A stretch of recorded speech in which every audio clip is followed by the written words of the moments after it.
So hello everyone. हम यहाँ पे बैठे हैं। मैं बैठा हूँ, आप लोग नहीं बैठे। आप लोग तो मुझे देख रहे हो, आई नो जितने भी देख रहे हो। सो ध्रुव राठी ने वीडियो डाली थी अपनी धुरंधर की मूवी पे, और सोचा पहली वीडियो बना रहा हूँ, क्यों ना ध्रुव राठी को देखें। क्योंकि ध्रुव राठी की मैंने पहले वीडियो देखी हुई थी, ये वाली। और लाइक कि भाई उसका बहुत ज़्यादा उसके इसके अगेंस्ट बोले जा रहे थे कमेंट सेक्शन में, तो इसका बुरा हाल ही कर रखा था। कुछ सपोर्ट भी कर रहे थे और कुछ है जो, हाँ। तो लाइक कि ओके, ठीक है, एक बार रिएक्ट करके देखते हैं कि भाई क्या है, क्या सीन नहीं है। और एक तरीके से देखे भी क्या कहना चाहता है, जो कि पहले देख लिया था, बट मैंने आधा देखा था, फिर मुझसे देखा नहीं जाता, मुझे थोड़ा क्रिंज लग रहा था इसका वीडियो। लाइक कि ओके, ट्राई करते हैं फिर से देखने का। सो मैं अपना बैकग्राउंड दे दूँ एक तरीके से। मैं कोशिश करूँगा, ट्राई करूँगा जितना हो पाएगा मेरा, कि अपना न्यूट्रल स्टांस रख के, जो मेरा बहुत चीज़ों में होता है, कि मैं चीज़ें अनमास्क कर सकूं, कि मैंने खुद को मास्क पहन रखा है, बट दूसरों को अनमास्क कर सकूं, चीज़ों को अनमास्क कर चुका हूँ। सो वही देखना है कि कर पाता नहीं कर पाता, और कितने न्यूट्रल तरीके से कर पाता हूँ चीज़ों को अनमास्क। सो ध्रुव से स्टार्ट करते हैं। मेरा कोई पॉलिटिकल स्टांस नहीं है, कुछ नहीं है। जो मुझे सही लगता है वो है, पहले बता दूँ कि मैं बीजेपी सपोर्टर हूँ, इसलिए मैं इसके अगेंस्ट बोलूँगा। कांग्रेस या फिर दूसरा कोई भी सेंट्रल लेफ्ट लीनिंग हूँ, तो मैं इसके फेवर में बोलूँगा या फिर किसी के फेवर में बोलूँगा, ऐसा कुछ नहीं है। पहली बात, मैं मूवी मूवी की तरह देखता हूँ, जो कि देखनी चाहिए मेरे हिसाब से। और सिंपल सी बात ये है, और कुछ नहीं, सही है। तो अब स्टार्ट करते हैं, इसको देखते हैं कि भाई जी क्या कहना चाहते हैं, है ना। तो तो या आपने सुनी ही होगी, लेकिन यहाँ पर वायलेंस फिर, कोरियोग्राफी देखने को मिलती है। अगर आप उन लोगों में से हो जिनको एनिमल और धुरंधर टाइप की ओह ये हाइपर तो बीच में वायलेंस। चला दी मैंने, सॉरी। नमस्कार दोस्तों, इमेजिन नमस्कार जी। करो मैं एक फिल्म बनाता हूँ। हम्म। एक फिल्म जिसमें हमारा मेन किरदार है एक स्पाई, एक हम्म। जासूस जिसे भेजा ओके। जाता है पाकिस्तान में। और ऊपर आप से मैं पॉज़ करता हूँ कि हाँ, मतलब मैं कुछ-कुछ चीज़ें नोट करता जाऊँगा, क्योंकि मुझे ना याद नहीं रहती चीज़ें। मैं ना, मतलब ऐसा है कि मैं थोड़ा इतना, एक तो लंबी इतनी वीडियो है, ऊपर से फिर मैं स्टार्टिंग में भूल जाऊँगी भाई, स्टार्टिंग में क्या बंदे ने बोला और क्या नहीं बोला। तो एक तरीके से इसने एक वीडियो रिप्रेजेंटेशन वीडियो स्टार्ट करी है, स्पाई को लेकर। हाँ, नोट कर रहा हूँ मैं पेन से, नथिंग एल्स। हाँ। आतंकवादियों के नेटवर्क्स को इन्फिल्ट्रेट करने के लिए हुँ। ये एक बड़ा सीक्रेट ऑपरेशन है जिसे हम नाम दे देते हैं ऑपरेशन भवंडर। इस फिल्म में आगे आप बंडर। देखते हो कि कैसे हमारा जासूस बड़ी मेहनत से काम कर रहा है। ढेर सारे इंटेलिजेंस इनपुट्स वो अपने बॉस और रॉ के चीफ को भेजता है। एक दिन हुँ। ऐसा ही एक इंटेलिजेंस इनपुट 2018 के समय में उसे पता चलता है। वो अपने बॉस को बताता है, सर 2019 के अर्ली में कहीं ना कहीं एक बड़ा धमाका होने वाला है। उसके बॉस उसे बोलते हैं जल्दी ज्यादा से पता ज्यादा है, इंफॉर्मेशन निकालने की कोशिश करो। मैंने स्टार्ट करी थी इसी पे, और इसी पे ही आके मैंने रोक दी थी, फिर उसके बाद बीच में थोड़ा बहुत देखा, क्योंकि ये बड़ा क्रिंज सा लग रहा था मेरे को, कि भाई मतलब जो भी ये चीज़ें हैं, मतलब आई नो, कभी कभी कुछ ज़्यादा ही ओवर एआई हो जाता है। इसकी बहुत सारी वीडियोस में बहुत ज़्यादा ओवर एआई कर रखा था, तो उसकी वजह से मैं लाइक, यार ठीक है यार। समय नजदीक आ रहा होता है। कहानी में बहुत सारे ट्विस्ट आते हैं और हमारा जासूस ऑलमोस्ट पकड़ा जाता है, लेकिन किसी ना किसी तरीके से वो फाइनली सक्सेसफुल रहता है। एक दिन वो अपने बॉस को फोन करके कहता हम्म। है, सर पता लग गया, 14 फरवरी 2019 को पुलवामा में एक आर्मी ही कॉन्वॉय गुजरेगी, उसे ये आतंकवादी निशाना बना रहे हैं। बॉस ठीक है। जासूस का धन्यवाद करते हैं और तुरंत जाकर प्रधानमंत्री के ऑफिस में ये इंफॉर्मेशन देते हैं। सीधा प्रधानमंत्री से कहते हैं, 11 इंटेलिजेंस इनपुट्स आए हैं सर, हमें इस कॉन्वॉय को बाय रोड नहीं भेजना चाहिए, आतंकवादी हमला होने का चांस बहुत ज्यादा हाई है। यहाँ पर ओके। हमें प्रधानमंत्री के चेहरे की एक झलक देखने को मिलती है, सॉरी। सफेद दाढ़ी, और फिल्म में उन्हें नाम दिया गया है मिस्टर सुरेंद्र गोभी। हमारे जासूस और उनके वो बॉस भी। को लगता है कि उन्होंने अपना काम बखूबी ओके। निभाया, लेकिन 14 फरवरी 2019, अब फिल्म में यहाँ पर एक पूरा रेड स्क्रीन आ जाता है। फिल्म में यहाँ पर आपको पुलवामा हमले की असली फुटेज देखने को मिलती है। हालांकि ये फिक्शनल मूवी है, लेकिन फिल्म में हम इस पॉइंट पर असली फुटेज दिखाते हैं। पाकिस्तान में बैठे आतंकवादी इस हमले की खबर सुनकर नारे लगाने लगते हैं खुशी के मारे, और हमारा जासूस जो उनके बीच बैठा था वो चौंक जाता है देखकर, उसका दिल सही में दहल जाता है। उसके चेहरे में कहीं ना कहीं एक डर की झलक देखने को मिलती है, लेकिन आतंकवादी इतनी खुशी मना रहे थे कि वो नोटिस नहीं करते। अगली बार जैसे ही इसे मौका मिलता है, ये अपने बॉस को फोन मिलाता है, जवाब मांगता है आखिर हुआ क्या, मैंने इतने सारे इंटेलिजेंस इनपुट्स दिए फिर भी यह हमला कैसे हो गया। ठीक बॉस है। के पास कोई जवाब नहीं था। वो कहते हैं शायद हिंदुस्तानियों के सबसे बड़े दुश्मन हिंदुस्तानी ही है। वो इस बात की तरफ इशारा करते हैं कि कहीं ना कहीं सरकार में ही कोई गद्दार बैठा है जिसकी वजह से हमारे 40 सीआरपीएफ के जवान मारे गए। जासूस को कहा जाता है कि वो अपनी कोशिश जारी रखे। फिल्म में एक सैड सॉन्ग आता है, और जब क्लाइमैक्स की तरफ बढ़ती है हमारी ये फिल्म, तो एक बड़ा ही शॉकिंग ट्विस्ट हमें देखने को मिलता है। आतंकवादियों के अड्डे की अलमारियां सर्च करते वक्त हमारे जासूस के हाथ बहुत एक बोरिंग है ऑडियो यार रिकॉर्डिंग ये। लगती है, और जब वो इसे लाइक सुनता है लिटरली तो बहुत उसे ज्यादा यकीन नहीं होता अपने कानों पर। इस क्रिंजी ऑडियो वीडियो है रिकॉर्डिंग ये। में हमारे प्रधानमंत्री गोभी जी की आवाज थी, और दूसरी तरफ बात कर रहे थे आईएसआई के हेड। गोभी जी कहते हैं कुछ लोग मरेंगे मरने दो, कुछ गाड़ियां जलेंगी जलने दो, हैं? लेकिन इलेक्शन से अच्छा। ठीक पहले अगर ये हमला होगा लोग तो मुझे इलेक्शन में इसका बहुत बड़ा फायदा मिलेगा। आईएसआई का हेड दूसरी तरफ से जवाब देता है, ठीक है सर, 14 फरवरी डन समझे। अच्छा, तो कहने का मतलब है तो ताऊ जी का कहने का मतलब है कि 14 फरवरी खुद करवाया इन्होंने, खुद करवाया गवर्नमेंट ने एक तरीके से। ओके। ओके, बंदे का आप पॉइंट है, बोलोगे देखते लेकिन हैं। ये तो कभी असली में हुआ ही नहीं, तो मैं कहूंगा कि मैंने कब कहा ये असली में हुआ। हाँ, नहीं मैंने बोलो। तो फिल्म के सीधा शुरू होने से पहले डिस्क्लेमर लगाया था कि ये तो फिक्शनल फिल्म है, लेकिन हाँ। फिर आप पूछोगे अगर फिक्शनल फिल्म है तो मैंने पुलवामा हमले का असली में जिक्र क्यों किया, असली डेट और असली फुटेज क्यों दिखाई अपनी फिल्म में? मैं कहूंगा ये फिल्म असल में फिक्शनल फिल्म है, लेकिन इंस्पायर्ड फ्रॉम रियल इवेंट्स है। तो कुछ चीजें असली हैं, कुछ चीजें फिक्शनल हैं। क्या बात है ठीक है, सर, क्या बात है सर, क्या बट इतनी क्रिएटिव लिबर्टी लेनी चाहिए कि भाई आप जो चीज़ बताई है कि 14 फरवरी को खुद करवाया करा गवर्नमेंट ने, क्योंकि फैक्चुअल नहीं है, मतलब पता नहीं है। अगर नहीं पता तो फिर क्यों बोलना, क्रिएटिव लिबर्टी होनी चाहिए इतनी, है ना? क्या बात, ये बात है। फिल्म के अगले सीन में कट करते हैं और हमें बॉस दिखते हैं एक बड़ा फेमस डायलॉग बोलते हुए। वो कहते हैं कि चिंता मत करो मेरे जासूस, किसी ना किसी दिन एक देशभक्त सरकार आएगी इस देश में, एक ऐसा प्रधानमंत्री आएगा जो सही में लोगों की फिक्र करता हो, तब हम अच्छा। असली भवंडर करेंगे, तब होगी असली रिवेंज। तो मतलब गोभी जी के अलावा गोभी जी के अलावा कोई और नेता आएगा, वो तब अच्छा होगा। चलिए, न्यू पीएम आएगा। ओके, कहने का मतलब ये है। हम्म, कैसी लगी मेरी इमेजिनरी फिल्म दोस्तों? आप में से कुछ लोग कहोगे ये किस प्रकार का बेहुदा सड़ा हुआ प्रोपेगेंडा है। मैं जवाब में कहूंगा नहीं, क्यों भाई, ठीक है। यहाँ पे पाकिस्तान की बुराई करी तो ओके। तुम्हें प्रोपेगेंडा दिख रहा है इसमें। पक्का तुम पाकिस्तानी समर्थक आतंकवादी सिंपैथाइजर होगे, तभी तुम्हें अच्छा, मेरी ये भवंडर फिल्म पसंद नहीं आई। अब आप अगर पाकिस्तानी सिंपैथाइजर होते तो लाइक इस चीज़ के अगेंस्ट में थोड़ी ना होते, क्योंकि जो ये 14 फरवरी का ये तो खुद करवाया ना, एक तरीके से सामने आया, तो फिर वो तो ये दिखाया, तो पाकिस्तान सिंपैथाइजर इसके अगेंस्ट क्यों जाएंगे? इसको तो सपोर्ट में आने चाहिए एक तरीके से, आई गेस। जो भी है, आप में से जो हाँ, इसका जो रिव्यू है मूवी को लेकर, जो भी होगा आगे, आई नो कब स्टार्ट होगा, जो भी है उसको हम रिव्यू की तरह भी देखेंगे और थोड़ा पॉलिटिकल बैकिंग को भी लेकर देखेंगे, क्योंकि वाई नॉट, पॉलिटिक्स आजकल हर जगह है। और ये माइक गिर रहा है, सॉरी अगर नॉइज़ आ रही हो तो। माइक गिर रही है क्या? मैंने सोचा था कि मास्क के अंदर अटका दूंगा, गिरेगा नहीं। राइट, आई होप टिक जाएगा। ठीक है, sorry sorry for the delay. Intelligent लोग होंगे वो कहेंगे कि बात तो यहाँ पर पाकिस्तान की हो ही नहीं रही, प्रॉब्लम तो मुझे इस पॉलिटिकल प्रोपेगेंडा से है। ये एंटी बीजेपी प्रोपेगेंडा जिसमें नरेंद्र मोदी को यहाँ पर गद्दार दिखाने की कोशिश की जा रही। हाँ, ये भी हो सकता है, ये भी एक प्रोपेगेंडा है।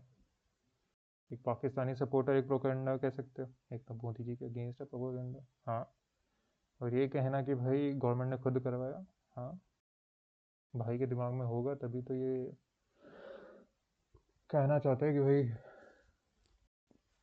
हो सकता है, बट एक दिमाग में एक चीज़ आई थी।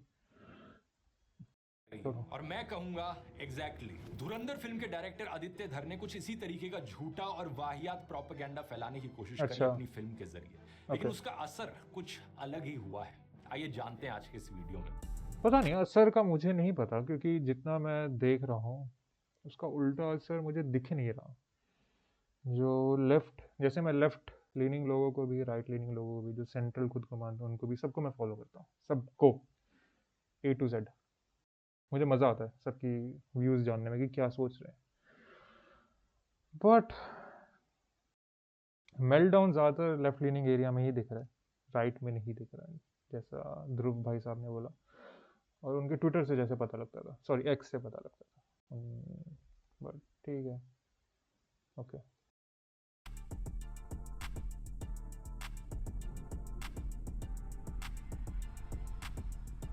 शुरू करने से पहले एक अच्छी खबर बताना चाहूंगा। ऐड 6 ऐड महीने के इंतजार के बाद ऐड, अब एआई सॉरी आगे करना पड़ा क्योंकि भाई ऐड वैड मुझे नहीं पसंद। ऋतिक ओके। रोशन ने कहा कि भले ही फिल्म की पॉलिटिक्स से वो सहमत ना हो, भले हम्म। ही वो बहस कर सकते हैं फिल्मकारों की जिम्मेवारी को लेकर, लेकिन स्टोरी टेलिंग बहुत अच्छी थी। और एक तो सिनेमा के स्टूडेंट के रूप में जब ये ऋतिक रोशन ने अपना रिव्यू डाला था, मैंने उससे एग्री करा बिल्कुल, क्योंकि भाई जो भी पॉलिटिकल स्टांस है, कुछ भी है, बट मैं उसको एक तरीके से मूवी की तरह देख रहा हूँ। मुझे फैक्ट्स पता है, मैं जानता हूँ, ठीक है, बहुत चीज़ें, कुछ कुछ लोग किसी किसी मूवी से इन्फ्लुएंस हो जाते हैं, कोई कोई चीज़ इन्फ्लुएंस नहीं होता। जैसे होम ग्राउंड हुई थी, वो बहुत ज़्यादा टचिंग थी, बहुत ज़्यादा लोग उससे इन्फ्लुएंस हुए कि उनको पता लगा कि भाई वो कितने किस एरिया से आते हैं वो लोग, और कौन कौन लोग किस एरिया से आते हैं, और मतलब आई नो, मतलब सबको अपने एक तरीके से होम ग्राउंड, जिसने भी देखी होगी खुले दिमाग से, उनको पता लगा कि भाई कुछ लोग बहुत ज़्यादा सफ़र करते हैं, बहुत लोग बहुत परेशानियों से आते हैं, और उनको क्या क्या झेलना पड़ता है। होम ग्राउंड ने वो दिखाया। हाँ, कुछ लोग उससे इन्फ्लुएंस होते हैं, मूवीज से लोग इन्फ्लुएंस होते हैं, बट कुछ कुछ नहीं होते।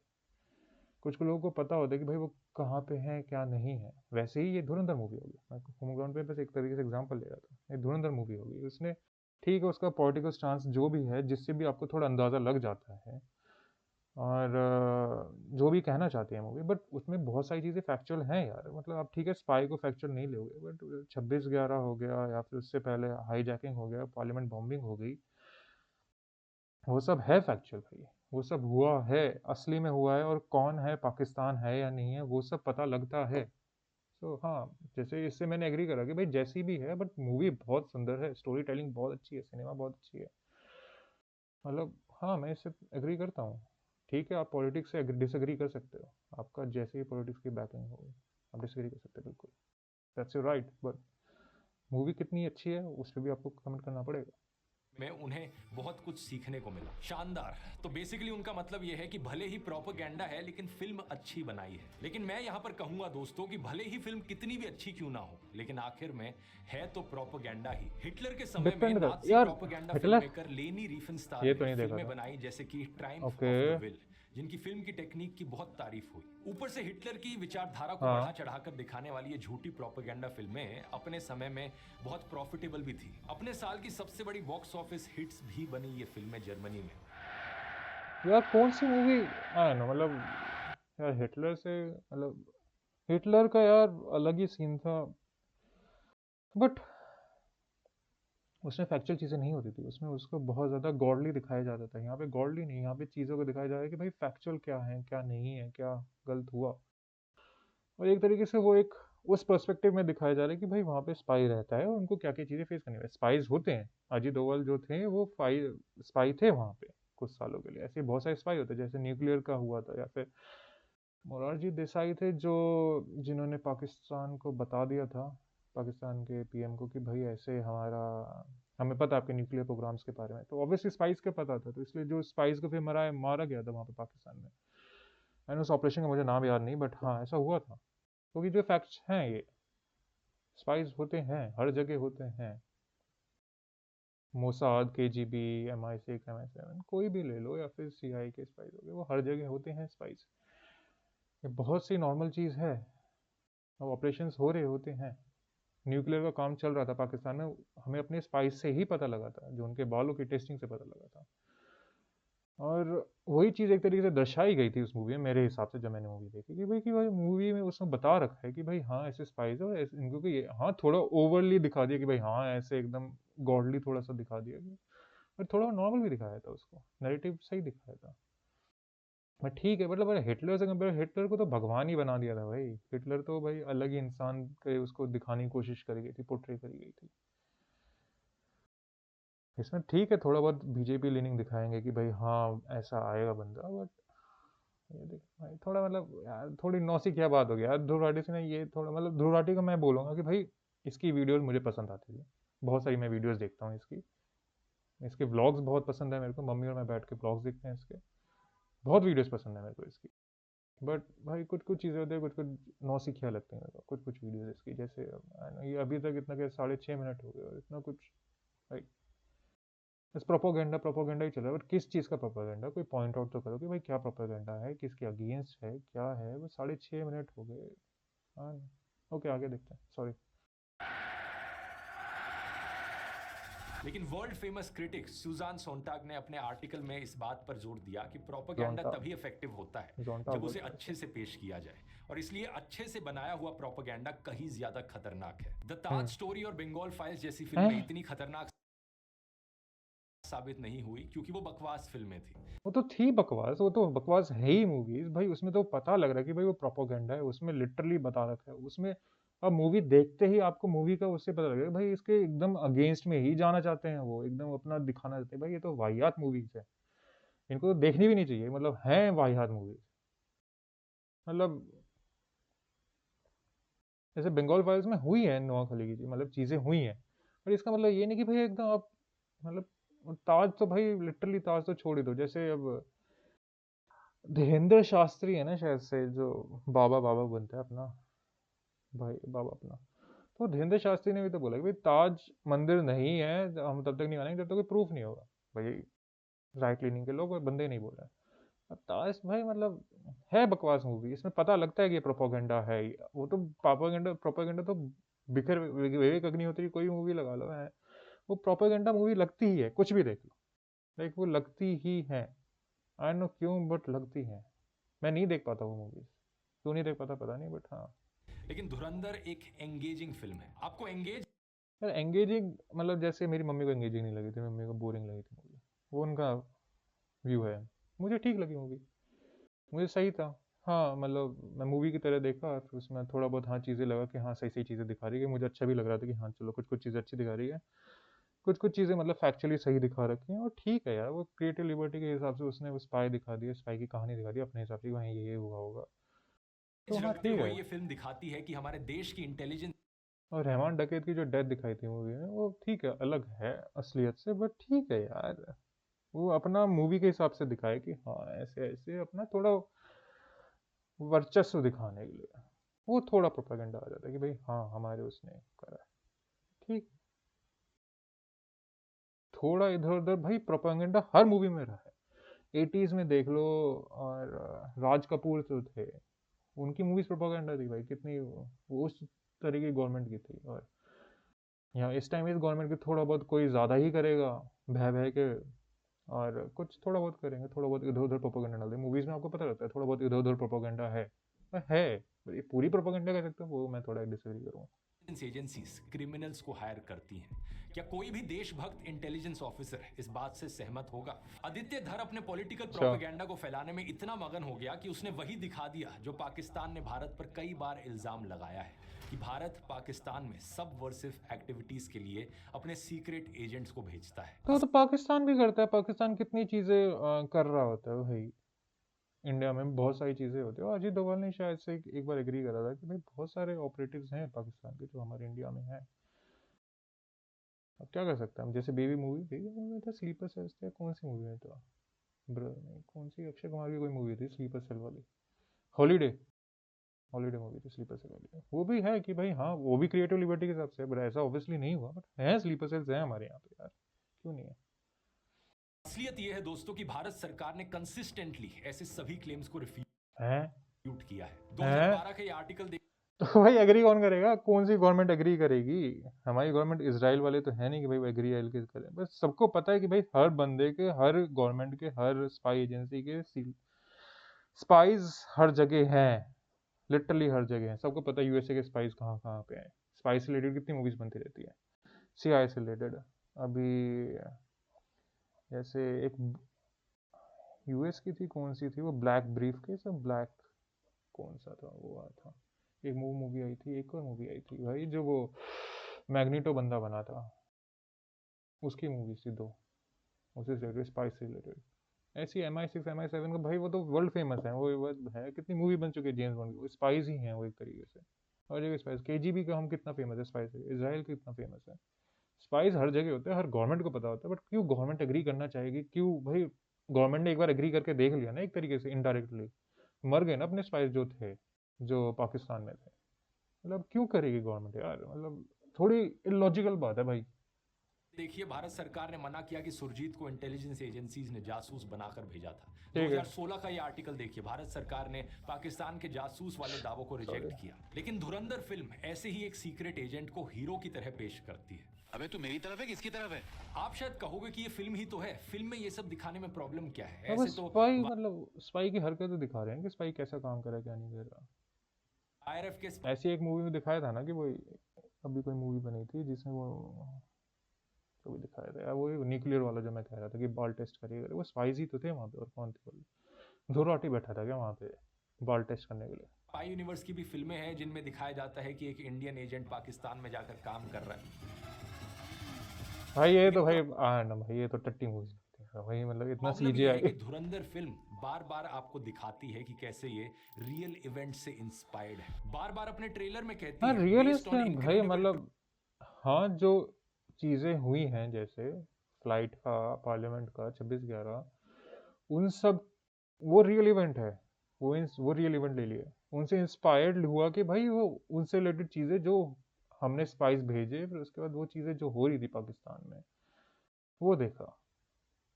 अब जैसे वो नोट का था, नोट होगा कि नकली नोट होगा कि भाई वो भी ट्रू इवेंट है, तो उससे रिलेटेड वो मूवीज में दिखाया हुआ भाई क्या है क्या नहीं है। ट्रू इवेंट्स 26 नवंबर के असली आतंकी हमले को दिखाया जाता है, असली हाँ। न्यूज फुटेज के साथ दिखाया जाता है। हम्म। आतंकी और उनके हैंडलर्स की रियल लाइफ ऑडियो रिकॉर्डिंग्स तक तो इस्तेमाल की दिखानी जाती चाहिए है। थी, अच्छी इवन बात है। पाकिस्तान के लोगों को शहर पता होना लाहौरी चाहिए। में जो सॉरी, मैं एग्री करता हूँ, लोगों को दिखाना चाहिए कि भाई हाँ ये था, ऐसा हुआ था हमारे लोगों के साथ। गैंगस्टर्स दिखाए गए हैं, बाबू डकैत, रहमान मतलब डकैत। सबको पता होना चाहिए, नफरत नहीं आनी चाहिए उस वजह से, बस सबको पता होना चाहिए भाई हमारे साथ ऐसा हुआ था, हमारे देश में ऐसा हुआ था, किसकी वजह से हुआ था वो भी पता होना चाहिए। तो इससे ये नहीं कि भाई आप एकदम नफरत ला दो कि भाई हम, मतलब ये नहीं कह रहा कि पाकिस्तान से नफरत ला दो, ये नहीं कि भाई इंटरनल कॉन्फ्लिक्ट ला दो, इंटरनली नफरत ला दो, मैं ये कहना चाहता हूँ। उजैर इस नाम से रियल लाइफ में गैंगस्टर्स रहे हैं और पुलिस वाला चौधरी असलम भी रियल लाइफ में कैरेक्टर रहा है। उन्होंने शेर के मुंह में हाथ डाला है, इनकी नस्लें भी याद रखेंगी। फिल्म ऑडियंस के लिए एक रियल लाइफ सिनेरियो पेश करती है और उसके बीच में अपनी कल्पना से फिक्शन जोड़ देती है, ठीक उसी तरीके से जैसे हमने अपनी मूवीज इमेजिनरी इसलिए तो फिल्म होती बवंडर हैं। में किया। लक्ष्य मूवी ले लो भाई, लक्ष्य मूवी भी तो काइंड ऑफ ट्रू इवेंट से इंस्पायर्ड है। मेरी फेवरेट मूवी है लक्ष्य मूवी, मुझे बहुत ज्यादा पसंद है वो मूवी। आई नो मैंने कितनी बार देखी होगी, बट है तो वो थोड़े बहुत ट्रू इवेंट्स ही ना, कारगिल वॉर से रिलेटेड। ऐसा तो है ना कि भाई अब एकदम ट्रू बायो, मतलब भाग मिल्खा भाग है, वो भी तो ट्रू इवेंट से इंस्पायर्ड ही मूवी है। या फिर वो कार्तिक आर्यन की कौन सी मूवी थी यार, जिसमें वो स्विमिंग था पैरालंपिक वाला, वो मूवी ट्रू इवेंट से इंस्पायर्ड थी।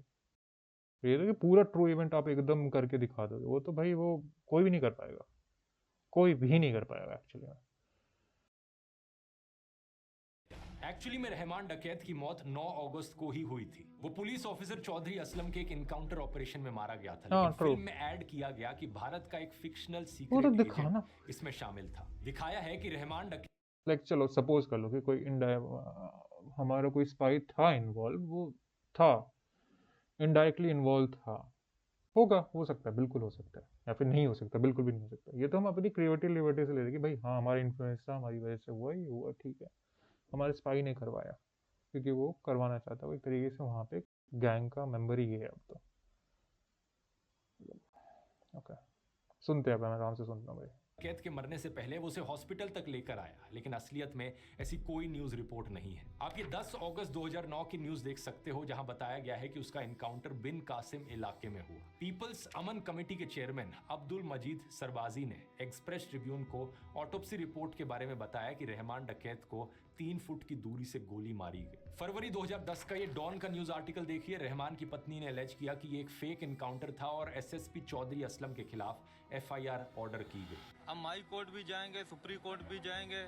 हम जरदारी साहब से भी अपील करते हैं कि इस केस के मुतालिक गौर करें और चौधरी असलम के खिलाफ एक्शन ले। तो अब क्या फैक्ट है और क्या फिक्शन, ऑडियंस ये नहीं जान पाती, और जानना तो छोड़िए, फिल्म में खोए हुए दर्शक इस बात पर गौर भी नहीं करते। इसी कारण से उनके लिए ये सब कुछ एक एक गॉस्पेल। मिनट, जो गॉस्पेल अगर ट्रुथ होता है ना, तो ताज स्टोरी और बंगाल फाइल्स को बहुत ज़्यादा बढ़ावा मिल रहा था, ये मिल रहा था, क्योंकि उसमें बहुत सारी चीज़ें जो लोगों ने, यार खुद ही लोगों ने पता कर लिया कि भाई वो है प्रोपेगेंडा मूवी, यार लोग नहीं देखना चाहते। इस मूवी से थोड़ा रिलेट कर पाए लोग, क्योंकि भाई लोगों को उनके सामने हुई हैं चीज़ें, ये चीज़ें बस वो देखना, बैकग्राउंड में वो एक तरीके से उनको मिल गया कि लोगों के दिमाग में जो चीज़ें चलती रहती है कि भाई हाँ ऐसा हमारे बंदे हो सकते हैं, हो सकते हैं, उसको उन्होंने एक स्क्रीन पे ला के दिखा दिया कि भाई हमारे बंदे हो सकते हैं या नहीं किसी को नहीं पता गवर्नमेंट के अलावा, बट उन्होंने बस मूवी पे दिखा दिया। तब ये मूवी इतना चल रही है, गॉस्पेल ट्रुथ नहीं है। लोगों ने अपना सच खुद जो सोचा था वो एक तरीके से उनको काइंड ऑफ इमेजेस मिल रही हैं। जैसे मेरे हिसाब से हाँ स्पाइस हैं, पर इतना होगा मुझे नहीं लगता, बट हैं स्पाइस वहाँ पे जो अपने तरीके से काम कर रहे हैं, अपने देश के लिए काम कर रहे हैं। ट्रुथ बन जाता है। आज जो तमाचा है इन लोग के ऊपर, क्योंकि वो हमेशा से सच छुपाते आए। आज जो मूवीज बन रही है, चाहे आर्टिकल 370 बने, चाहे हक हाँ। बने, और धुरंधर जैसी मूवी, यार, ये सच है। अब हक मूवी में कितनी चीज़ें हैं यार, हक मूवी क्या ही बात करें, हक मूवी तो एकदम क्रिएटिव लिबर्टी लेके बहुत सारी चीज़ें उल्टी सीधी करती है।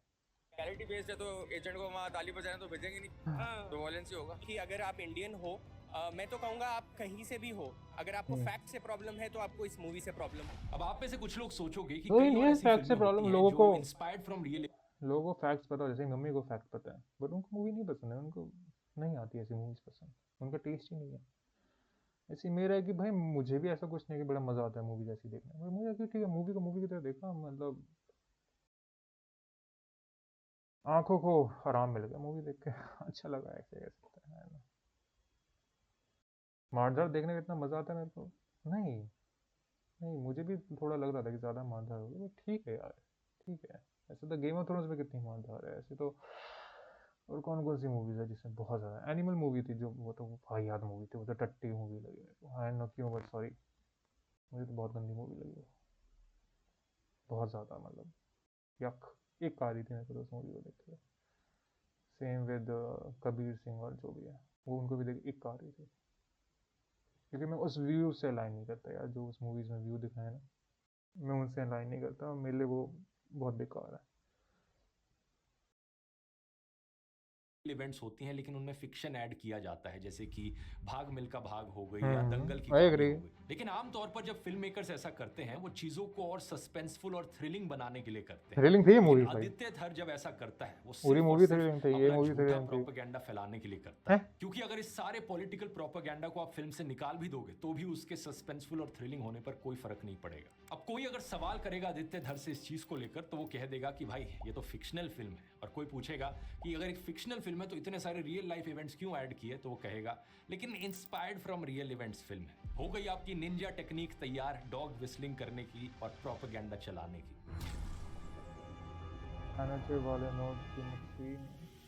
साल 2011 का ये न्यूज आर्टिकल देखिए दोस्तों। करेंसी पेपर सप्लाई करने वाली ब्रिटिश कंपनी पर बैन लगा। ये तो पता है मेरे मिनिस्टर को, ऑफ स्टेट फॉर फाइनेंस नमो नारायण मीणा ने मैं लिटरली जब मूवी में उससे पहले भी जब था उस टाइम 2011 में, तो ये सब चीज़ें तो मेरे सामने हुई हैं, और उसके बाद जब मूवी में देखा, तो उसके बाद मूवी देखने कि भाई मुझे ना थोड़ा डिग करने में मजा आता है। तो मैंने ये देखा, बट हाँ ये सब चीज़ें तो पढ़ी थी, मैंने न्यूज़ आर्टिकल भी पढ़ा था मैंने उससे। राज्यसभा को बताया कि ब्रिटिश कंपनी डेलारू का भारतीय रिजर्व बैंक नोट मुद्रा प्राइवेट लिमिटेड के साथ एक कॉन्ट्रैक्ट था बैंक नोट का पेपर सप्लाई करने के लिए। अब जुलाई अगस्त 2010 में यह बात नोटिस में आई कि डेलारू द्वारा सप्लाई किया जा रहा पेपर प्रिस्क्राइब्ड स्पेसिफिकेशंस के मुताबिक नहीं था। कंपनी ने बाद में इस कमी को स्वीकार किया, जिसके बाद मनमोहन सिंह सरकार द्वारा इस ब्रिटिश कंपनी को सिक्योरिटी क्लियरेंस मना कर दी गई। आगे देखिए आर्टिकल में क्या लिखा है। इन्फोर्समेंट एजेंसीज ने जो रिसेंटली जाली करेंसी पकड़ी थी, उनकी क्वालिटी लीगल करेंसी नोट्स के जैसी थी। इंटेलिजेंस रिपोर्ट्स ने सजेस्ट किया कि पाकिस्तान में हाई सिक्योरिटी प्रेस में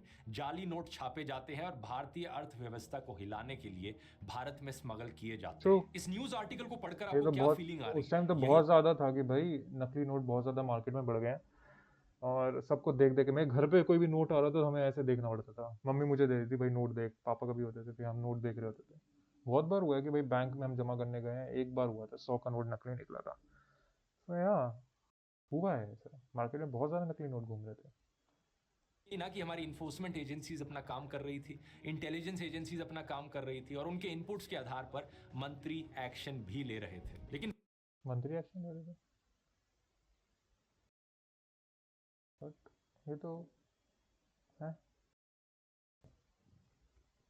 एक आर्टिकल में क्या लिखा है, मंत्री एक्शन ले रहे थे।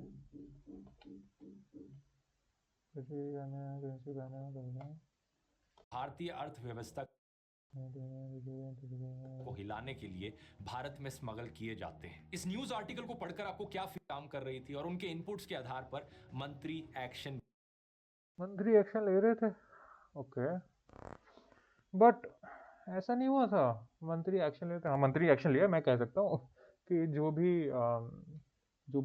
नोट की वो बैन हुए थे, उस कंपनी को बैन करा था। फिर जो वो नोट छापने वाली वो स्टैम्प्स होती हैं, जो कास्टिंग होता है, क्या बोलते हैं भाई, मेरी थोड़ी वोकैब गंदी है, क्या बोलते हैं।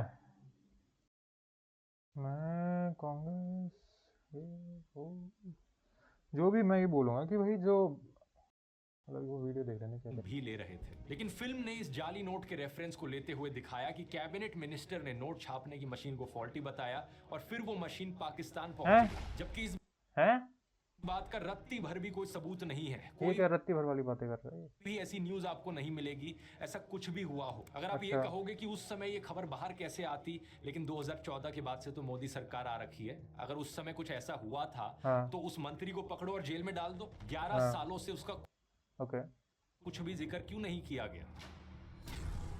तो भाई चैप्टर 3 से पहले चैप्टर 2 की हम बातें कर लें। सो भाई ने बोला कि जो मशीन्स मूवी में दिखाया कि वो पाकिस्तान गई, ठीक है, बट कौन सी मूवी में दिखाया? धुरंधर मूवी में तो दिखाया ही नहीं। उसमें तो ये दिखाया था ना कि भाई प्लेट्स चली गई थी उस गवर्नमेंट के ब्यूरोक्रेट्स की वजह से, जो भी नेता था उसकी वजह से वहाँ प्लेट्स चली गई थी, ये हुआ था ना। और कांग्रेस गवर्नमेंट ने, हाँ मनमोहन सिंह गवर्नमेंट ने बैन करा था, बिल्कुल करा था उस कंपनी का, बट उसके बाद वो प्लेट चली गई थी, मशीन तो गई नहीं थी। मुझे डाउट हो रहा है कि भाई ने मूवी देखी थी या नहीं। अभी तक तो ऐसी हवा में तीर मार रहा था और ऐसे लग रहा है कि भाई मूवी देखी ही नहीं इसने। मतलब यार इतना तो नहीं लग रहा था, मतलब ऐसा लग रहा है मुझे, ऑल बी ऑनेस्ट, मुझे लग रहा है कि भाई ध्रुव के किसी टीम वाले ने देखी है मूवी, उसने स्क्रिप्ट रेडी करी है और एक तरीके से वो उन दोनों के लोगों की बात हुई होगी और इसने फिर एक तरीके से समरी दी होगी, भाई हाँ इस मूवी में ये होता है ये होता है, और फिर उसके बाद ऐसा हुआ होगा मुझे लगता है। अगर देखी है मूवी तो वेल एंड गुड, बहुत अच्छी बात है आपने देखी है और आदित्य धर को पैसा दिया, ओके, बट मुझे नहीं लगता इसने देखी है। क्योंकि भाई एक तरीके से यार जो असली में हुआ था कि जो जावेद खनानी बंदा था कांग्रेस का, तो उसने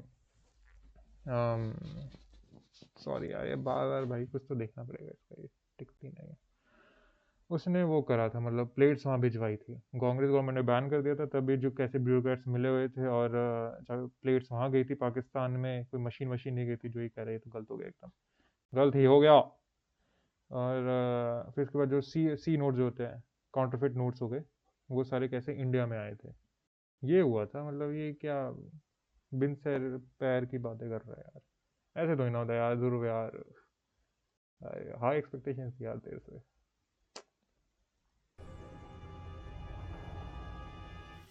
इसी तरह फिल्म में दिखाया गया कि 26/11 हमले से पहले इंटेलिजेंस इनपुट्स मौजूद थे। ये बात हाँ सच है। बिल्कुल जैसे थे। कि यूके के एक डिफेंस और सिक्योरिटी थिंक टैंक RUSI का ये नवंबर 2009 का आर्टिकल देखिए। इसमें बताया है कि थोड़ा कुछ तेज कर लो इंटेलिजेंस यार। इनपुट्स मौजूद थे, लेकिन बहुत स्पेसिफिक नहीं थे। पुलिस और कोस्ट गार्ड उन पर एक्शन नहीं ले सकी। रेलवे प्रोटेक्शन फोर्स के पास पुरानी बोल्ट राइफल्स थी। जो एलीट NSG है, हाँ नेशनल सिक्योरिटी गार्ड, वो हाँ अटैक के 10 घंटे बाद पहुंच सकी, जिससे हाँ लॉजिस्टिक्स की कमी दिखती बट थी। ऊपर से हाँ उनके पास नाइट विजन गॉगल्स नहीं थे और एक ऑपरेशन कमांड सेंटर की कमी थी। हाँ यहाँ इंटेलिजेंस फेलियर के अलावा स्विफ्ट रिस्पांस और कोऑर्डिनेशन की कमी भी देखी गई। लेकिन क्या हम इन हाँ फेलियर्स की वजह से ये अज्यूम कर सकते हैं कि मनमोहन सिंह की सरकार गद्दार थी और बट मैं एक चीज़ बोलूँ जो मैंने अभी नोटिस करा लास्ट वो नोट वाला और इसको लेकर, ये बहुत बड़ा गैस लाइटर है। मैंने पहले भी बहुत मूवीज़ में इसकी वीडियोस में देखा कि भाई ये बहुत ज़्यादा गैस लाइट करता है बहुत सारे लोगों को। यहाँ पे भी गैस लाइट करा है। क्यों? एनएसजी वाले कहाँ बिजी थे? अगर आप एनएसजी कमांडो की एक पॉडकास्ट देखोगे कि नहीं कर्नल और मेजर के साथ थे जो पैराएसएफ में थे, जो असम में शायद से पोस्टेड नॉर्थ ईस्ट में, उनके साथ पॉडकास्ट है जो आजकल बहुत ज़्यादा आर्मी के लोगों का पॉडकास्ट फेमस हो रहा है। 2 लोग बैठते हैं, एनएसजी कमांडो थे, उसने खुद बोला कि भाई वो हेलीकॉप्टर में बैठे हुए हैं और हम वेट कर रहे हैं लिटरली। और क्यों? क्योंकि कोई जो पॉलिटिशियन है उनका वेट कर रहे हैं। कोई हमारे होम मिनिस्टर थे कि वो भी जाएंगे साथ में, फिर वो उनका वेट करने में हमें इतना टाइम लग गया उसकी वजह से, क्योंकि इनकॉम्पिटेंसी थी। कांग्रेस गवर्नमेंट को उस टाइम पे इसलिए ही ब्लेम करा जाता है कि वो बहुत ज़्यादा इनकॉम्पिटेंट हो गई थी उस टाइम पे, कि बहुत ज़्यादा चाटुकारिता हो रही थी, जो कि ऑब्वियसली अभी है, बट अभी थोड़ा बहुत इन सब चीज़ों में बहुत ज़्यादा स्विफ्ट एक्शन ले रहा था। मैं एग्री करता हूँ, मैं बहुत सारी चीज़ों से डिसएग्री करता हूँ इनकी, बट आजकल की, बट कांग्रेस के टाइम पे हाँ इनकॉम्पिटेंट थी उस मामले में। थी तो थी भाई, क्यों लेट हो गई थी वो तुम्हें पता है। वो हमारी इंटेलिजेंस एजेंसी की दिक्कतें हैं कि भाई वो चीज़ें नहीं कर पाए। मतलब जो आपके पास थी चीज़ें, आपको पता था कि ऐसा हो सकता है, डेट्स थी, आपको पहले से ध्यान रखना चाहिए था चीज़ें। मतलब जो भी है इंटेलिजेंस फेलियर कह सकते हैं यार, मेरे मुंह में वर्ड्स नहीं आ रहे यार। यार जो भी मैं बोल रहा हूँ ये बहुत ज़्यादा गैस लेटर है यार। मतलब जो हमारे होम मिनिस्टर थे, पता नहीं शिवराज पाटिल पाटिल करके थे शायद से, 2008 तक टेन्योर था उनका जब भी था, तो वही मतलब उनकी वजह से हमारे जो एनर्जी कमांडोज डिले हो गए थे, क्योंकि उनको एस्कॉर्ट करके फिर यहाँ मुंबई तक लाते ये सब वैसे, उनकी वजह से हो गया था भाई। ये मतलब ये क्या गैस लाइट वाली चीज़ है भाई? ये चीज़ तो बता दो कि भाई हाँ था इंटेल फेलियर हुआ था, बट उसके बाद जो एनर्जी कमांडोज डिले हुए थे वो कांग्रेस की वजह से, कांग्रेस का जो मंत्री है उसकी वजह से ही हुआ था। ऐसा नहीं है कि भाई उसका मतलब कोई और रीज़न था, कोई एनर्जी के पास सब चीज़ है, उनके पास नाइट गॉगल्स नहीं थे, बट डिले तो हुआ ना, डिले शायद से पहले थोड़ा रुक सकता था अगर पाटिल साहब को अगर नहीं जाना होता एनर्जी के साथ, बट ठीक है गैस लाइटर आई नो मतलब ओके। अब मन नहीं करा मैं देखने का आगे, ठीक है देखते हैं यार। उन्होंने जानबूझकर ये हमला होने दिया। अगर आप ऐसा कहोगे तो अटल बिहारी वाजपेयी की सरकार, मोदी सरकार भी उस गद्दारी के कटघरे में क्या गद्दार गद्दार का रखा है भाई? गद्दार नहीं है, गद्दार नहीं था, उनकी मनमोहन सिंह की गवर्नमेंट की इनकॉम्पिटेंसी थी उस टाइम पे। ठीक है मनमोहन वो अटल बिहारी वाजपेयी जी की भी गवर्नमेंट में वो थोड़ी बहुत था कि भाई उनके इंटेलिजेंस फेलियर हुआ, बिल्कुल हुआ। उसकी वजह से पार्लियामेंट पे हमला हुआ, बिल्कुल हुआ। उसकी वजह से हाईजैकिंग हुई, बिल्कुल हुई। तभी वो जब पंजाब में जब फ्लाइट रुकी थी, फिर उसके बाद भी वो रुक सकते थे, नहीं रुक पाए। हमारी इनकॉम्पिटेंसी थी हमारी गवर्नमेंट की और हमारे एजेंसी की थी, बिल्कुल थी।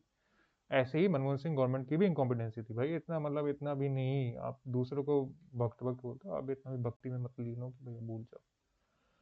आ जाएंगे, क्योंकि चाहे IC-814 का कांधार फ्लाइट बिल्कुल हाईजैक हो, कारगिल वॉर हो, 2016 बिल्कुल, का उड़ी टेरर अटैक हो, उरी भी या हाँ, 2019 का पुलवामा आतंकी पुलवामा हमला भी हो, हाँ इन सब के लिए भी इंटेलिजेंस पहले से ही हाँ मौजूद था। मुझ पर यकीन नहीं होता, इन रिपोर्ट्स को देखो। कांधार फ्लाइट हाईजैक को लेकर पहले से इनपुट थे। सूद अजहर जैसे खतरनाक आतंकी को छोड़ा गया था। बाद में कई आतंकी हमलों में उसकी इन्वॉल्वमेंट देखी गई, जैसे कि 2001 हाँ। का जेएनके असेंबली अटैक, 2001 का इंडियन तो पार्लियामेंट वही अटैक, तो बात है ना 2008 कि का अगर वो इनकॉम्पिटेंसी थी हमारी गवर्नमेंट की उस टाइम पे और हमारी एजेंसी की, भाई वो पंजाब में ही रोक पाई उस प्लेन को।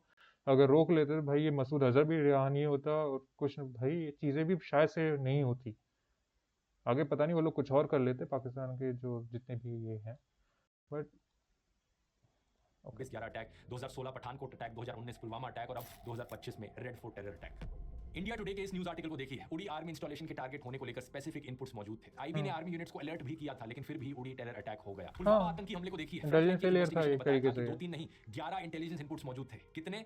11 इंटेलिजेंस इनपुट्स। चाहे इंटेलिजेंस फेलियर हो या इंटेलिजेंस इनपुट होने के बावजूद खराब दिल्ली जो बॉम्ब ब्लास्ट हुआ उसमें भी ये था कि भाई हाँ इंटेलिजेंस फेलियर हुआ पहले, हाँ जितना रोक सकते इसलिए कम हुआ, और ये किसी भी इसलिए नागरिक कम का ब्लास्ट हुआ। अधिकार ही नहीं बल्कि फर्ज है। ये सवाल लोग बीजेपी सरकार से भी पूछते हैं और पहले कांग्रेस तब से पूछना चाहिए भाई, कांग्रेस से पूछो, बीजेपी से कांग्रेस पूछो, सरकार हो या बीजेपी सरकार, किसी के लिए भी ये कहना कि ये हर सरकार गवर्नमेंट से गद्दार है पूछो। और जानबूझकर आतंकी हमला होने दे रही है, ऐसे एक्स्ट्रा ऑर्डिनरी क्लेम्स के लिए एक्स्ट्रा ऑर्डिनरी एविडेंस की जरूरत होती है। अभी गद्दार हाल ही में कब हुए बोला टेरर भाई? अटैक पर भी ऐसी अफवाहें उठाई जा रही थी कि अगले दिन इलेक्शन थी तो मोदी सरकार ने जानबूझकर करवाया होगा। हाँ, मैंने अपने बहुत वीडियो बोला में गया था। कहा कि सरकार को इस तरीके से ब्लेम करना सही नहीं है। मैं मानता हूं कि सरकार ने ऐसे कई काम किए हैं जिससे इन पर बिल्कुल ट्रस्ट एक नहीं मिनट किया जा एक सकता, मिनट लेकिन इस तरीके से भाई, बिना सॉरी किसी बहुत सबूत के इस पॉज तरीके करना से पड़ रहा conclusion है पर पहुंच जाना ये भाई भी की बहुत गलत है। लेकिन वीडियो सोचकर को, देखो अगर कोई फिल्म बहुत ज़्यादा पॉज करना पड़ रहा है मुझे इसकी वीडियो को, बट भाई क्या करें, इतना बोल रहे हैं और हमारे इसलिए बीच निकल रही है।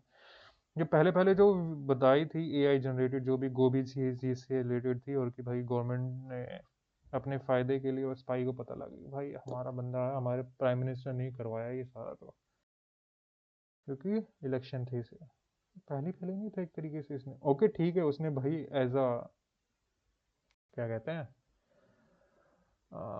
क्रिएटिव लिबर्टी के थ्रू दिखा दिया, बट दिमाग में तो वही बात थी।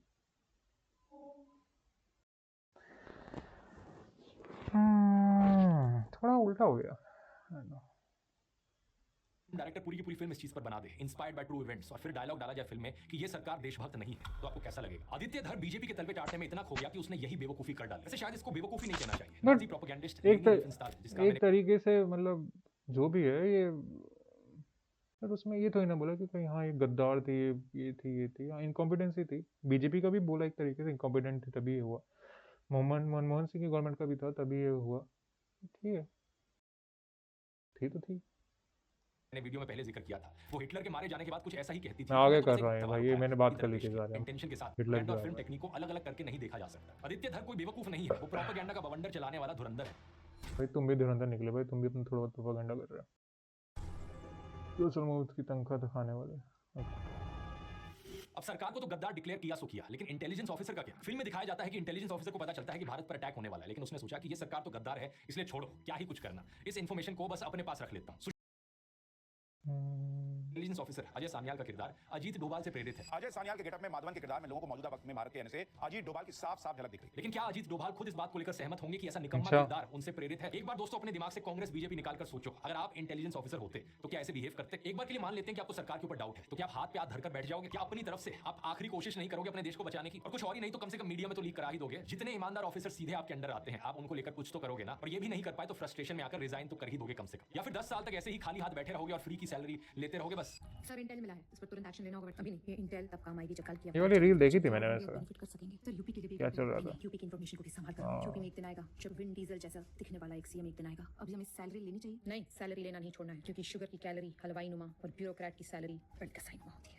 वैसे सैलरी से याद आया कि फिल्म में जो भारत के सीक्रेट एजेंट पाकिस्तान में काम कर रहे थे, उनकी सैलरी कौन दे रहा था? बट एक मिनट यार, मतलब ठीक है मैं समझ गया कि भाई हाँ मूवी में दिखा रहे हैं, बट असली में तो हुआ नहीं ना कि भाई आप उसमें क्यों कंसिडर करोगे वो, इसलिए तो फैक्ट मतलब ट्रू इवेंट से इंस्पायर्ड है, ट्रू इवेंट्स हुए हैं, बट अपना मसाला डाला है ना उन लोगों ने, मूवीज वालों ने। जैसे अब मुझे जितना याद है अजीत डोभाल जी का एक था इंटरव्यू, उन्होंने बोला था कि भाई जो कांग्रेस के ही पार्टी वाले लोग हैं और ज़्यादा इन्वेस्टिगेटिंग एजेंसीज का ज़्यादा फ़ायदा उठाते हैं, मतलब मिसयूज़ करते हैं ज़्यादा, एक तरीके से फ़ायदा उठाने का ये हो गया। तभी शायद से उसमें था ना कि डायलॉग की कोई और सरकार आएगी और ये सब, वो शायद से वो उस टाइम कांग्रेस की जो इनकम्पिटेंसी थी उसको लेकर बोला गया था एक तरीके से, मैं उसी से रिलेट कर सकता हूँ शायद से ऐसा।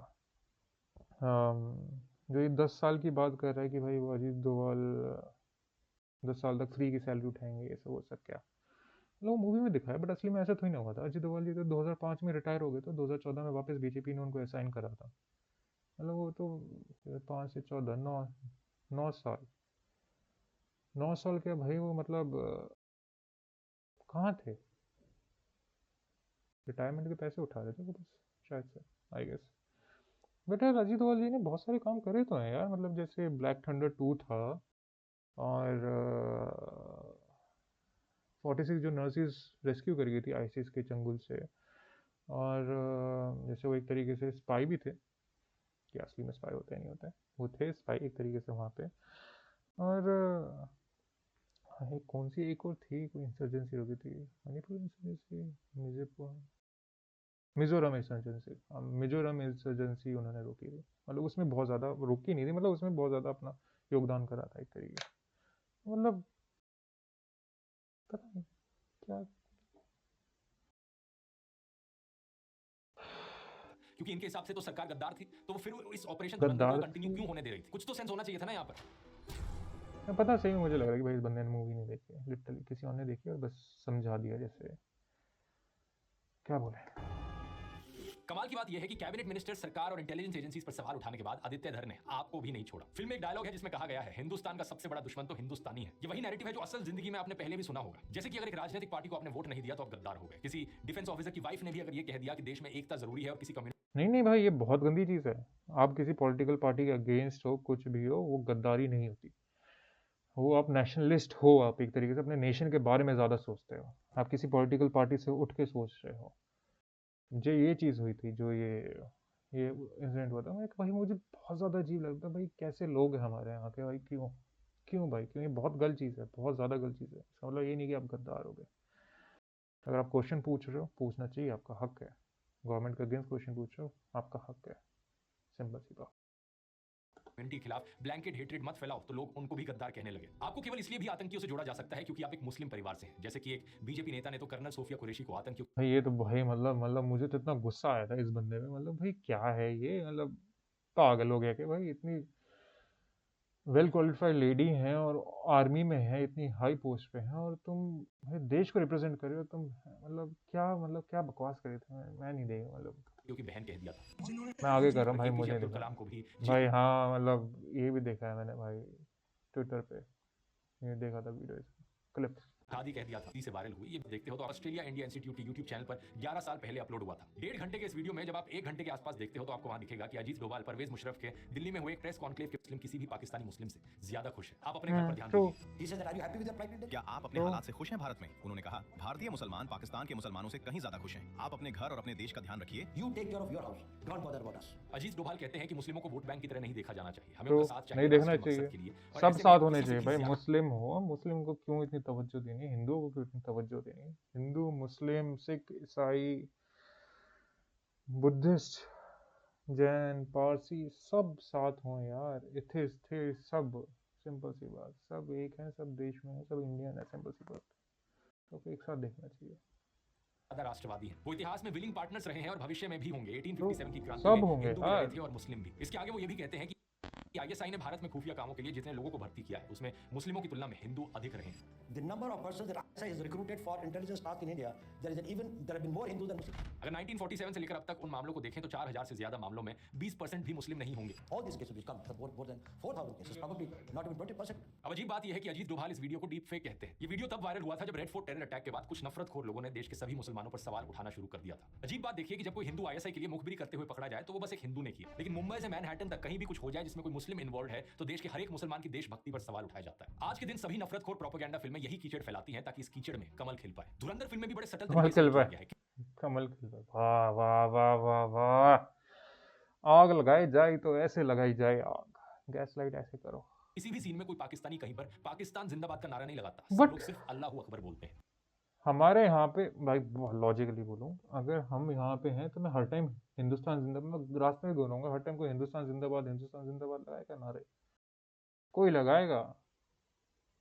वो तो जय हिंद बोलते हैं कम सुनते हैं, जो आर्मी ऑफिसर्स या फिर पुलिस वाले हो गए वो ज़्यादा जय हिंद सैल्यूट करते सुनते हैं। ऐसे कोई नॉर्मल बंदा बोल रहा होता है हिंदुस्तान जिंदाबाद, इंडिया जिंदाबाद, और या फिर जय हिंद, जो भी है, कोई नहीं दिखेगा आपको। सब अपने तरीके से ग्रीट कर रहे होते हैं। कोई राम राम बोल रहा होता है, कोई मुस्लिम होगा तो वो अलग तरीके से ग्रीट कर रहा होगा, कोई नमस्ते बोल रहा होगा, कोई हेलो कर रहा होगा, सब अलग तरीके से ग्रीट कर रहे होते हैं। ये क्या इलॉजिकल बात हो गई भाई, पाकिस्तान जिंदाबाद करके कोई नहीं सुन रहा था, बेवकूफ। और जब विलन रहमान डकैत मारा जाता है तो हमें जय हिंद नहीं सुनाई देता, बैकग्राउंड में चलता है अस्तो मा सदगमय।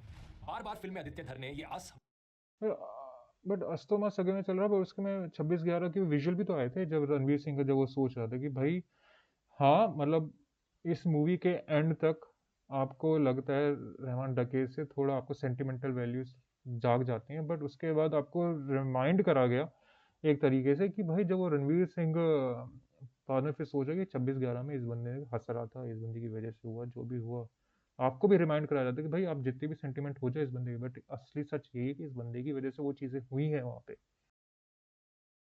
तो हाँ, आपको रियलिटी रियलाइज कराई जाती है एक तरीके से, ये कह सकते हैं।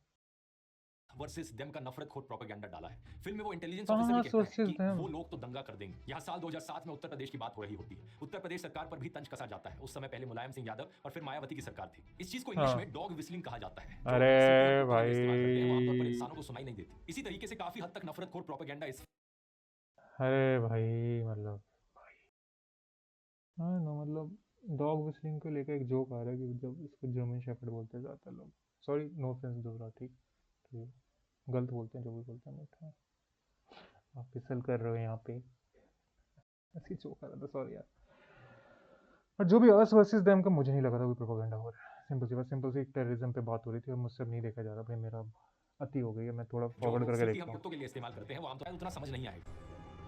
वाले जो हद तक और डॉग जो ये उत्तर प्रदेश सरकार पर भी उत्तर तंज प्रदेश कसा सरकार की, मुझे ये मूवी, ये वाला पार्ट याद नहीं आ रहा कि असली में हुआ है नहीं था, मूवी में वो दिखाया नहीं था, तो मैं इस पर कोई कमेंट नहीं करा, इसलिए मुझे याद ही नहीं आ रहा था यार। जाता है। कुत्तों के लिए इस्तेमाल आम जनता को शायद उतना गोदी, क्या लिखा हुआ, गोदी धुरंधर देश की इमेज पर आया था फर्क। तो अभी तक आपने देखा दोस्तों कि कैसे क्रिमिनल्स को हायर करती हैं और इंटेलिजेंस ऑफिसर्स हाथ पे हाथ धरे हुए बैठे बट उसका भी बैकग्राउंड ढंग से दिखाया नहीं, वो ठीक है क्रिमिनल था, वो क्या क्राइम करा क्या नहीं करा कुछ नहीं पता ना, रहते हैं। लाइक मुस्लिमों उसका बैकग्राउंड बताइए कहाँ। के खिलाफ सटल डॉग विस्लिंग की, हिंदुस्तानियों को देश का दुश्मन बताया, भाई डॉग विस्लिंग तो तुम कर रहे हो अभी बहुत ज़्यादा, तुम बहुत ज़्यादा वो आग लगाने में लगे पड़े हो। ना, मैं बहुत ज़्यादा ओपन सोसाइटी भी दिखाई है मुस्लिम्स की, एक तरीके से ये भी कह सकते हैं फिर तो, पता नहीं यार, मैं सर दर्द हो रहा है इसको देख। लेकिन फिल्म में सबसे प्रॉब्लमेटिक सीन तो है 26/11 अटैक वाला। 26/11 हमले के बाद पाकिस्तानियों को भारत पर हंसते हुए दिखाया गया है। उन्हें डायलॉग दिया गया कि भारत का रिएक्शन फुस रहा, अमेरिका भारत को भाई यही तो हुआ, अभी जो पहलगाम का हुआ था उसमें भी यही तो हुआ, ऑप सिंदूर में जो ऑपरेशन सिंदूर हुआ, इंडिया ने इतना कुछ करा तब भी हंसी तो रहे थे, ट्विटर पे देख लो आपको हंसी दिख जाएगी। बांग्लादेश जो कर रहे हैं अभी, बांग्लादेश पे हुआ, वो लोग अभी यही तो करेंगे, सिस्टर्स को हटा देंगे, ये कर देंगे, ट्विटर पे यही तो चल रहा है, हंसी तो चल रही है, इंडिया कुछ नहीं कर सकता, हम ही कर सकते हैं। और अभी अभी की गवर्नमेंट क्या कर रही है, कुछ नहीं कर रही भाई, फिर से पाक अभी ट्रेड कर रही थी, अभी वापस ट्रेड भेजा है, ट्रक्स भेजे हैं, सामान भेजे पाकिस्तान वो बांग्लादेश में। गाजर क्या दिखाता सिंपल यार, मुझे नहीं लगा कोई आश्वासन हो रहा था। रहा। आदित्य धर से मैं पूछना चाहूंगा, पिछले महीने ही महाराष्ट्र के मुख्यमंत्री देवेंद्र फडणवीस ने 26/11 अटैक के शहीदों को श्रद्धांजलि दी। सुनाओ, कोई फुटेज, कोई खबर, कुछ भी इंक्लूड करना जरूरी नहीं समझा। ये जो थे बट वही सब जानते हैं इनके बारे में, इनके बारे में पता है सब कुछ, वही तरह मतलब एएसआई तुकाराम ओमले, उनके हाथ में सिर्फ एक लाठी थी दोस्तों, आगे वो का जिंदा काम हुआ। है। लेकिन आदित्य धर को पाकिस्तान पॉलिसी और इंटरनेशनल इमेज को डाउन करते रहे। भाड़े के अर्जुन टट्टू, रामपाल, माधवन, इन लोगों की भी कुछ जिम्मेदारी बनती है कि नहीं? लेकिन दिक्कत यह है दोस्तों, हमारे देश में ज्यादातर एक्टर्स तुम्हारी भी जिम्मेदारी बनती है तो इतना गैसलाइट ना करो। वो अपने आप को सिर्फ भाड़े के टट्टू की तरह देखते हैं। भाड़े का टट्टू पता है ना दोस्तों, चाहे आप उसके ऊपर बंदूक लाद दो, बट बॉलीवुड एक्टिंग एप्स को प्रमोट करते हैं जो अपनी सोशल। एक और बड़ी प्रॉब्लम है गैंगस्टर्स का डिपिक्शन। रहमान डकैत एक शैतान किस्म का आदमी था, ड्रग्स इस बंदे को ही तो गैंग्स ऑफ वासेपुर नहीं पसंद आई थी, इस बंदे को मुझे पसंद आई थी, मुझे जितना याद आ रहा है। एक्सटॉर्शन, किडनैपिंग, मर्डर, उसने अपनी मां को भी मार डाला था। उसके एसोसिएट्स ऐसी ऐसी चीजें करते थे जिसे शब्दों में बयां करना भी पॉसिबल नहीं है। लेकिन हाँ। फिल्म में इसका कैरेक्टर एक अलग ही कूल स्वैगर के साथ निकल कर आता है। माथे पर जुल्फे छाई हुई हैं, डायलॉग बाजी करता है और उसका डांस इंस्टाग्राम पर वायरल हो जाता है। किसी शैतान आतंकवादी को इस तरीके से कूल पर्सोना में स्टाइलाइज करना शोभा देता है क्या? इससे पहले भी मैंने ऐसी फिल्मों को शोभा नहीं देता, क्रिटिसाइज किया है, जैसे गैंग्स ऑफ वासेपुर को, कि once upon a time in Mumbai gangs of Wasseypur, मतलब हाँ ये सब करना बेकार है भाई, अब डॉन्स को ये सब दिखा रहे हो। ऐसी फिल्में जहां पर गैंगस्टर्स को बड़ा कूल दिखाया जाता है, वो गाने गाते हैं, बॉलीवुड फिल्मों में ऑलमोस्ट एक हीरो की तरह दिखाया जाता है उन्हें। आदित्य धर ने यहाँ पर ना सिर्फ रहमान डकैत को इस तरीके से बट एक तरीके से रहमान डकैत को दिखाया कि भाई इतना कूल बनने की कोशिश करता है, इंडियन क्या हुआ उसका, क्या हुआ, ग्लोरीफाई किया, बल्कि उसके वायलेंस को भी बहुत कूल तरीके से दिखाया। रंबो हो गाने पर गन फाइट चल रही है, कोई किलिंग सीन बर्फ में है तो कोई लड़ाई जंगल में है, बर्फ में, डांस कोरियोग्राफी बर्फ में था क्या? बर्फ में मुझे तो याद नहीं, बर्फ में कुछ हुआ था, मुझे याद नहीं। तो आपने सुनी, पसंद आती है, जरूर की तरह टूटता हुआ मैंने देखा, वाह ये देखकर मुझे मजा आ गया। किसी इंसान को मैंने उबलती हुई कढ़ाई में गिरकर मरते हुए नहीं देखा, मजा ओहो, किसको क्या आता मजा। है, किसी को मजा नहीं आता, किसी कोई सैडिस्ट लोग, सीडिस्ट लोग होते हैं, सीडिस्ट कहते हैं शायद से, हाँ सीडिस्ट लोग होते हैं जिनको मजा आता है, बट नहीं भाई मुझे मजा नहीं आता, मैं किसी और का कह नहीं सकता, किसी और को आता नहीं आता, और मेरे हिसाब से शायद ध्रुव को भी नहीं आता, तो शायद तभी वो इतना बोल रहे हैं। जो भी है, मतलब मुझे तो नहीं आता, मैं तब भी देख रहे थे, मेरी मम्मी को भी मज़ा नहीं आता, तभी वो देख रही थी। आया है देखकर। देखो, अगर आप इन चीजों को एंजॉय कर रहे हो तो कितनी पागलपंती वाली चीज है ये। जिन लोगों को इस लेवल का खून खराबा देखना पसंद आता है वो असल जिंदगी में बहुत फ्रस्ट्रेटेड लोग होते हैं। और एनिमल फिल्म में लोगों की सैडिस्टिक डिलाइट का खूब ख्याल रखा है। हर थोड़ी देर में अलग अलग तरीकों से खून बरसता है स्क्रीन पर। तो बेसिकली देखा जाए तो गैंग्स ऑफ वासेपुर जैसी गैंगस्टर फिल्म ले लो, उसे पाकिस्तान में सेट कर दो, एनिमल फिल्म जितना भाई को पसंद नहीं आई थी।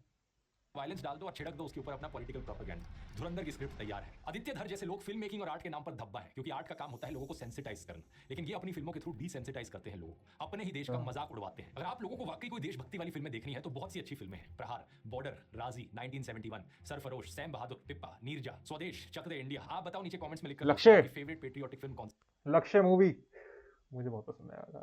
है। आखिर में मैं आदित्य धर से कहना चाहूंगा कि अगर तू बाज नहीं आया इस तरीके का झूठा प्रोपेगेंडा अपनी फिल्मों में डालने से, तो तेरी लेगेसी आगे चलकर वही होने वाली है जो हिटलर की फेवरेट फिल्म मेकर लेनी रिफेनस्टाइन है ये हिटलर वापस आ गया। छोड़ो, मैं ये बोलूँगा इन दी एंड भाई साहब का यार एक फेस बनाया था इसने, जो मैंने ये फेस बना के रखेंगे इसका 26।